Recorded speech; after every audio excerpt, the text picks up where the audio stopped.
Hello everyone and welcome back.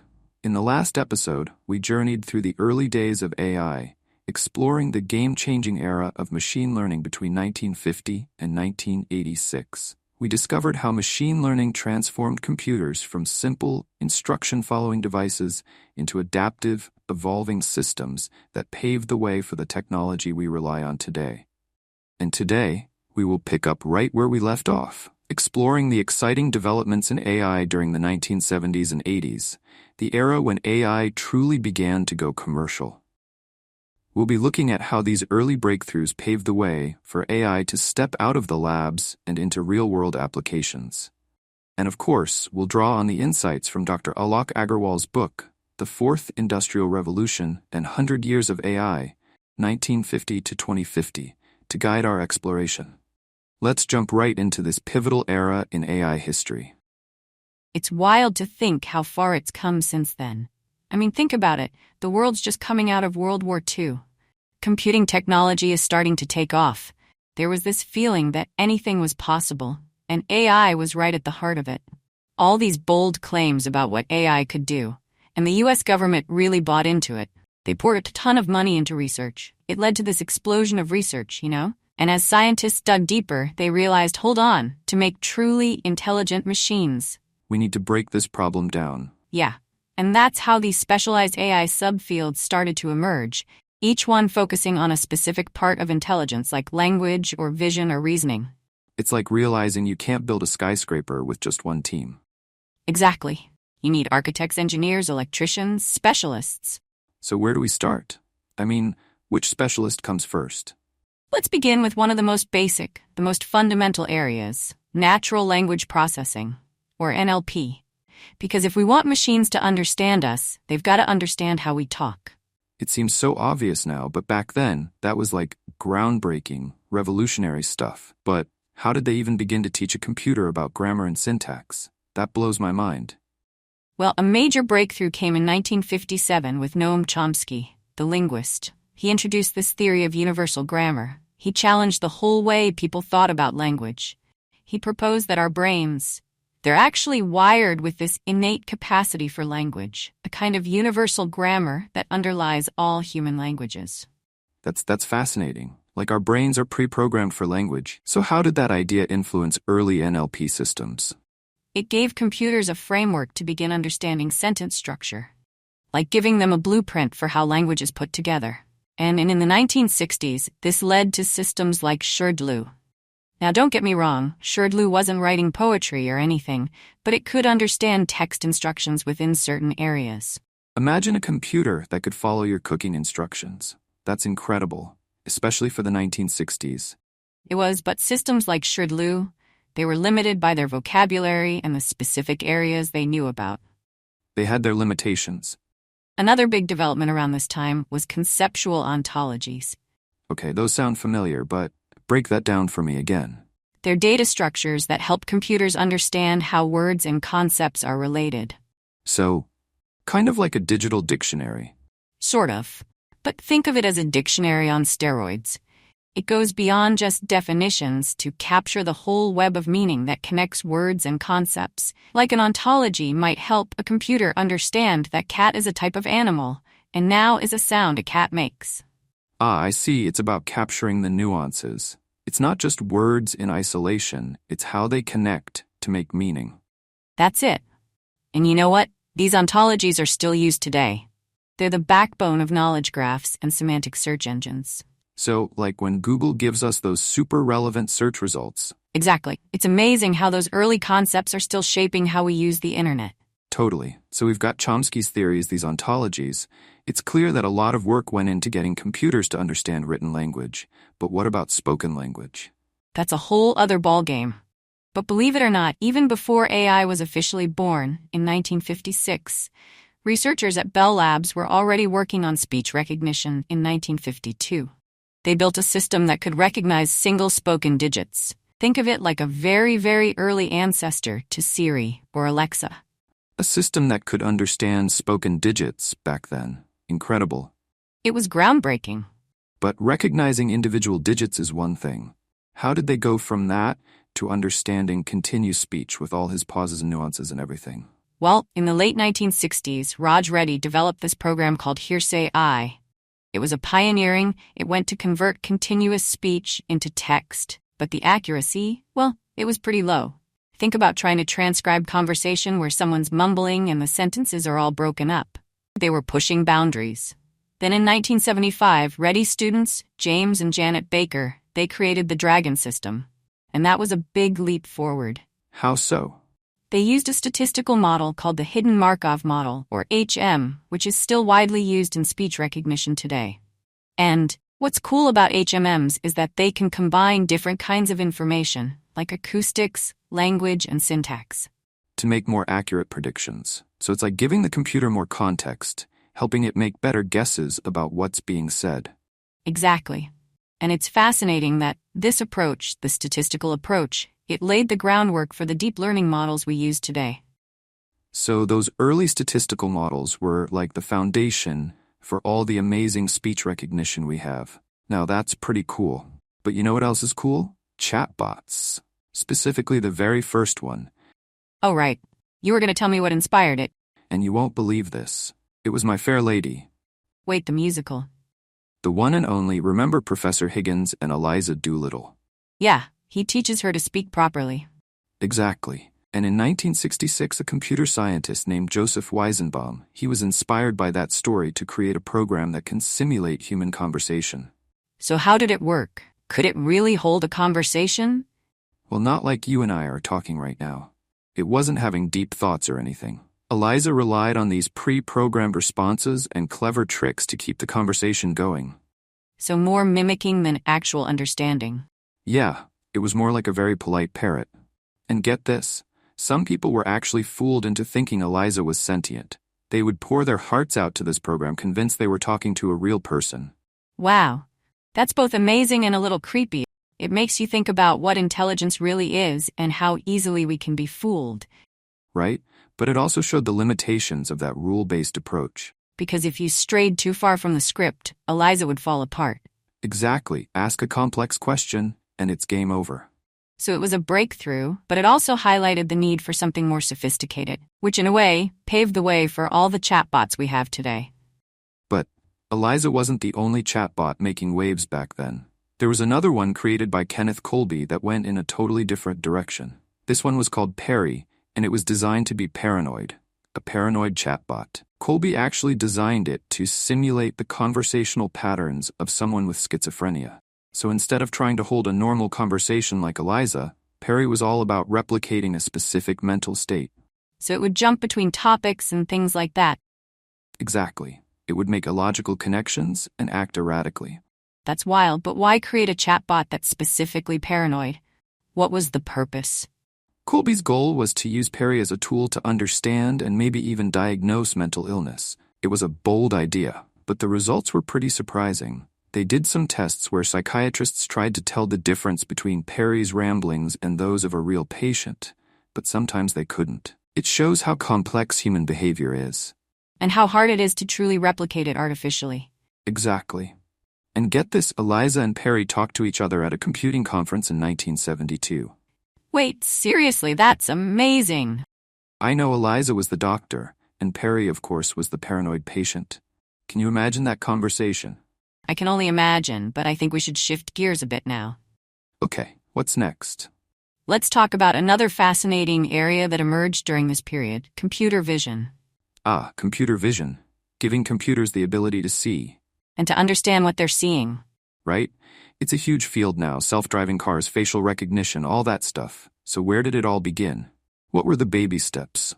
Well, imagine trying to get a computer to not just capture an image, but to make sense of it, to identify objects, recognize faces, understand the whole scene, right? That was the challenge back in the 1960s, and it all started with some pretty basic experiments. In 1966, two big names in AI, Marvin Minsky and Seymour Papert. Okay, I've heard of them. They gave this summer project to an undergraduate student. His name was Gerald Sussman. His task was to connect a camera to a computer and write algorithms to analyze what the camera saw. Sounds simple now, right? But remember, computers back then were enormous and took up entire rooms. Right? And cameras were nowhere near what we have today. Exactly. Clunky, low resolution. But even with those limitations, Sussman's work was really important. It laid the groundwork for a lot of the computer vision algorithms we still use today, things like edge detection, labeling lines and circles, and even estimating motion in videos. It's amazing to think that those seemingly basic things were pushing the limits back then, and it reminds us of all the sophisticated AI we have today. It's built on those early breakthroughs. Exactly, they were planting the seeds for the future. Speaking of seeds for the future, let's switch gears again. We need to talk about expert systems. Oh yeah, expert systems. Those were a big deal in the 60s and 70s, but they also hit some roadblocks, right? They did. They had a lot of promise, but they turned out to be a bit fragile. Fragile. How so? Well, they relied heavily on these hard-coded rules, and that made them struggle to adapt to new situations. Can you give me an example? Sure. Imagine you have an expert system for diagnosing car problems. You program in all these rules based on what experienced mechanics know. But then a new car model comes out with completely different technology. It couldn't keep up with the changes. It's like trying to use an instruction manual for a bicycle to build a motorcycle. Perfect analogy. Expert systems couldn't handle uncertainty. They couldn't learn from new information, too stuck in their ways. And as researchers realized this, they started looking for different approaches. Approaches that could learn and adapt on their own. Right? But before we move on from expert systems, I think there's a valuable lesson in their rise and fall. Oh, for sure. What do you think it is? I think it teaches us about humility. Even the most brilliant minds can be limited by the tools and knowledge available at the time, and it shows us that AI isn't just about creating super complex rules. It's about recognizing that the world is full of uncertainty and complexity, and AI needs to be able to handle that. It's about building systems that can adapt, that can learn. Exactly. So the failure of expert systems wasn't a failure of imagination or effort, and it paved the way for new approaches. Now I want to shift gears and talk about something that's a bit more, sci-fi. Sci-fi. I am intrigued. Robotics, where the digital and physical worlds meet. Robotics? It's one thing to have algorithms that can understand language or pictures. But to build machines that can actually interact with the physical world, that's a whole other challenge. And one that people have been dreaming about for a long time. Remember Electro, the cigarette-smoking robot from 1937? Oh yeah, more spectacle than substance, but still a fascinating glimpse into those early ambitions. Definitely, but Electro wasn't programmable. It didn't have the intelligence we associate with modern robots. The real turning point came in 1956 with Unimate. Unimate, the first programmable industrial robot, a true game changer. It ushered in the era of automation, taking over those dangerous, repetitive tasks that humans didn't want to do. Uni and its successors really showed how robots could improve productivity. But of course, roboticists always had bigger dreams. They wanted to create robots that could do more than just industrial tasks. Humanoid robots. Robots that could walk, talk, interact with the world in more complex ways. And that dream got a little closer to reality in 1972 with Wabi-1. Wabi-1, the first full-scale intelligent humanoid robot. Developed by researchers at Waseda University in Japan. It was a true marvel. I mean, it could walk, grip objects. It even had a basic vision system. It was a huge step forward in humanoid robotics. It proved that we could create robots that could not only perform physical tasks, but also perceive and interact with their environment in a more meaningful way. The evolution of robotics has been truly remarkable, which makes me wonder what's next. What's coming down the pipeline in the next 50 years of robotics? That's the million-dollar question, isn't it? It's a future full of possibilities, both exciting and maybe a little daunting. I think we can expect to see robots becoming even more integrated into our lives. Robots helping with household chores, providing care for the elderly. Even performing complex surgeries. The possibilities are truly mind-boggling. They are, but as robots become more capable and more autonomous, we need to think carefully about the implications. About their role in society, their impact on the workforce, and most importantly, how to ensure they're developed and used ethically and responsibly. It's a conversation we need to have as a society, because the future of robotics isn't predetermined. We're shaping it with every choice we make, every conversation we have. Exactly. And now we are going back in time to the 1970s and 80s, the beginning of commercial AI. It's actually a really interesting look at how AI started to make its way out of the lab and into the real world. To see how those early applications compare to what we have now, it's like what we consider basic today was cutting edge back then. Totally. And Dr. Aggarwal uses these terms, applications and use cases, kind of interchangeably in his book. Right? I noticed that too. So what's the difference? Well, think of a use case as a specific problem AI is trying to solve, with some kind of useful outcome. Like an AI algorithm that can accurately tell the difference between pictures of cats and dogs. But that's a use case. That's AI doing something practical, Got it. So even if the AI itself was super advanced, the technology at the time might not have been ready to make it work in the real world. Exactly. Like imagine having a self-driving car before we had decent roads. It just wouldn't work. And we'll see that kind of thing play out in some of the early AI applications, like speech recognition. Do you remember Dragon Dictate? Oh yeah, I remember those ads. I think my dad bought it. He was convinced it was the future of writing. It was just, very early days, James and Janet Baker, they developed the Dragon system in 1975, which eventually became Dragon Dictate software in 1982. But get this, computers were so slow back then that you had to speak like one word at a time.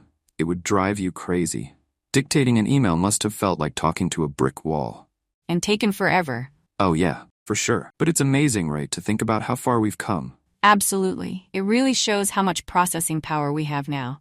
From single words to complex voice commands, different accents, and background noise. And it all started with those early pioneers painstakingly dictating one word at a time. It really makes you appreciate what they went through. Definitely. Okay, so we have gone from understanding our words to, industrial robots. How did that happen? Well, long before the sleek robots you see in factories today, we had George Devol, Unimate, the first programmable industrial robot. This was back in 1961, and General Motors, they bought it for their assembly lines. It was a game changer for manufacturing. So that was 61, but then in 74, there's David Silver's Silverarm, which had a completely different focus. What was so special about that? So Unimate was all about, raw power automation. But Silver's focus was different. He was trying to replicate the delicate, intricate movements of the human hand using sensors and feedback. The Silver arm could basically feel its surroundings and adjust what it was doing. Oh wow, that's a huge difference. It is. It shows the kind of diverse thinking that was going on about how AI could be applied to robots. So not just brute force, but more finesse. Exactly. Precision and adaptability. And then, in the early 70s, they developed the first general-purpose robot programming language. It meant robots could finally handle variations in position, shape, and sensor input. So they could adapt to the real world, which is messy. Exactly. It's the foundation for the sophisticated robots we have today. If they couldn't adapt, deal with uncertainty and changes in the environment. We wouldn't have robots that could work alongside humans. Exactly. Or perform surgery or explore other planets. Wow. It really is amazing to think how those seemingly simple innovations had such a huge impact on the future of robotics. Absolutely. It's the foundation of everything we have today. Exactly. So next up, we are revisiting those pioneering days, the early days of AI, the 1950s and 60s. Ah, yes, the birth of thinking machines, a time when the future felt like it was ripped straight from the pages of science fiction. And you know what? Some of these early AI challenges might sound surprisingly familiar. We're talking serious déjà vu moments. Starting with Alan Turing and his famous imitation game, the tests that aim to answer a fundamental question: can a machine convince a human that it's thinking? Sounds simple enough, but this game really sparked the quest for what we now call artificial general intelligence, or AGI. Exactly. The quest to create machines as smart and versatile as humans. Back then, the term AI was much broader than it is today. So almost any complex task a machine could do was considered AI. Pretty much. Think about it. We now distinguish between narrow or task-specific AI, like your phone's voice assistant, and AGI, the truly intelligent, adaptable AI that we haven't quite achieved yet. Okay, so picture a world buzzing with excitement about thinking machines, but with a much fuzzier definition of what that actually meant. Right, and initially optimism was sky high, But cracks soon began to appear in the foundation, leading to the first AI winter. AI winter. Tell me more. Well, it started in the mid-1970s when progress stalled and the initial AI hype faded. The reality was that building AGI proved much harder than anyone anticipated. Makes sense. A 1976 study found that replicating something as basic as the ability of the human retina to detect edges in motion would require supercomputers 10 times faster than what existed at the time. It was a huge reality check, and it wasn't just about computing power. Scientists back then didn't even fully understand how the human brain worked. So they were trying to build something they didn't even fully comprehend. Exactly. Imagine trying to bake a cake without a recipe. And that lack of understanding led to some even bigger questions. A debate about whether machines can truly think if they don't grasp the meaning behind language like we do. It's fascinating how these questions about machine consciousness are still debated today. So we have this AI winter. There were still some incredible breakthroughs happening. What were some of those? Well, there were three key advances: multi-layer perceptrons, the backpropagation algorithm, and recurrent neural networks. Wait a minute. Aren't those foundational concepts for deep learning, the stuff that's driving so much of modern AI? Exactly. It turns out multi-layer perceptrons, also known as deep learning networks, were invented way back in 1965, and the backpropagation algorithm, essential for training today's AI, also emerged during this period, but it took years for its significance to be fully understood. Missed opportunities. And what about recurrent neural networks? Those were designed to mimic the structure of the brain more closely, but they remained relatively unknown for nearly a decade. It makes you wonder how far AI could have advanced if these discoveries hadn't been overlooked. It's like having all the ingredients for a breakthrough but forgetting to turn on the oven. But this AI winter had a real impact on research funding. Absolutely. Research funding dried up, partly due to those unmet expectations, but also because of broader cuts in research and development. It's a reminder that progress isn't always linear. Sometimes brilliant ideas get lost in the shuffle. Okay, so we've seen how those early hopes for AI came crashing down, leading to the first AI winter. But was this truly the end for AI? It's tempting to think of the AI winter as this period of complete stagnation, but there were still pockets of research happening. Seeds were being planted for AI's eventual comeback. So it was more like a hibernation than an extinction event? Exactly. And one of the key factors in AI's reawakening was a shift in focus. Remember how early AI was all about achieving artificial general intelligence, that all-encompassing human-level intelligence? Right. AGI. But it seems like that was aiming a bit too high too soon. Precisely. The AI winter forced researchers to reassess their goals. Instead of trying to create a machine that could do everything a human could, they started focusing on more specific, achievable tasks. So instead of trying to build a robot doctor, they focused on building a system that could help doctors with diagnoses. That's a great way to put it. The shift towards more practical applications was crucial. It allowed researchers to demonstrate the tangible benefits of AI, which helped attract funding and reignite interest. So what were some of the areas researchers started exploring? One area that gained traction was expert systems. These were AI systems designed to mimic the decision-making abilities of human experts in specific fields, like medical diagnosis or financial analysis.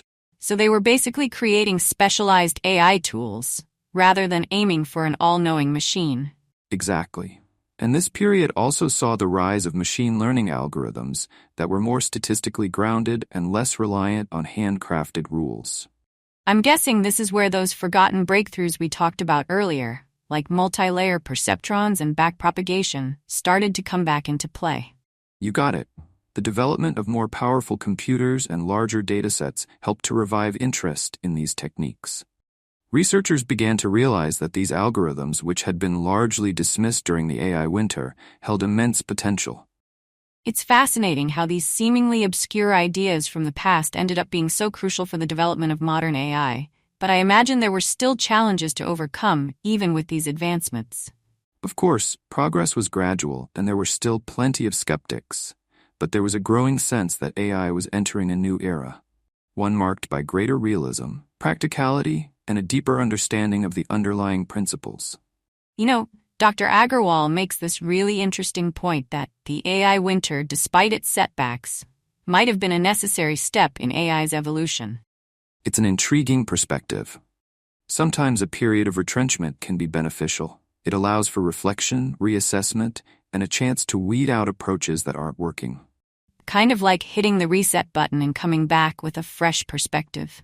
Exactly, and in AI's case, this reset period ultimately led to a more robust and sustainable path forward, one that embraced pragmatism and data-driven approaches. So we've got AI slowly thawing out of its winter slumber, researchers starting to embrace more practical applications, and those long-forgotten breakthroughs getting a second look. What happened next? How did AI go from this somewhat shaky resurgence to the booming field we see today? Well, that's where things get really exciting. But before we jump into that, let's take a step back and consider another crucial factor that played a role in AI's revival: the rise of the Internet. Ah, yes, the Internet. The information superhighway. It's hard to imagine a world without it now, but it wasn't always around. No, not at all. The early 1990s saw the Internet begin to transition from a niche academic and government network to a more widely accessible public resource, and this had a profound impact on AI research. I'm guessing this is all about data, right? The Internet suddenly made massive amounts of data accessible in ways that were never possible before. You nailed it. The Internet became a vast digital playground for AI algorithms. Researchers now had access to mountains of text, images, and other forms of data that they could use to train and test their models. So what were these key ingredients that came together to create the AI boom we're seeing today? Well, one crucial factor was the explosion of data. Remember how the Internet opened those floodgates of information? Right, social media took off. Smartphones became ubiquitous, and suddenly we're generating data at an unprecedented rate. Exactly. All those likes, tweets, and searches created this massive digital footprint, which became a goldmine for AI researchers. So all that data was like fuel for a new generation of AI algorithms, especially those based on deep learning. Precisely. Deep learning algorithms are like superpowered pattern detectors. They can sift through mountains of data and find those subtle connections that humans would likely miss. It's like having a digital detective that can analyze mountains of evidence and uncover hidden insights.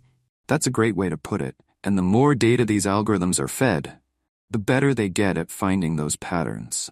So it's a continuous learning process. They're constantly refining their ability. Exactly, and this is where we start seeing AI applications popping up everywhere. Image recognition, spam filters, recommendation algorithms, you name it. Cloud computing also played a major role in making AI more accessible. Absolutely.